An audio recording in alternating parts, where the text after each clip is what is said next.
Ang Bethany Hospital naman sa Tacloban ang inayos ng mga tauhan ng MMDA ngayong araw. Ito po yung ospital na dinatan namin kahapon na kalunos-lunos ang kondisyon dahil nga sa bagyong Yolanda. Narito po ang aking nasaksihan.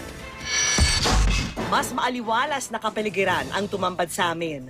Patuloy kasi ang clearing operation sa Bethany Hospital sa pakikipagtulungan na rin ng MMDA at DPWH. Ito na po yung pangatlong sasakyan na tatanggalin mula po rito sa likurang bahagi ng ospital. Sa kasagsagan kasi ng super bagyong Yolanda, natangay at nagkapatong-patong ang mga sasakyan sa likurang bahagi ng ospital. Maaliwalas na rin sa loob.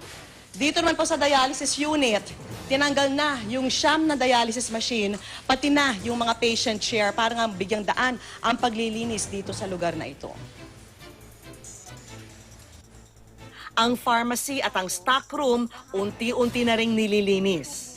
Ang susunod naman daw na gagawin, bobombahin ito ng bombero para lahat ng putik talagang matanggal at ma-wash itong mga dextrose na ito. Ang mga bagong gamot naman ng ospital, meron ng pansamantalang lalagyan.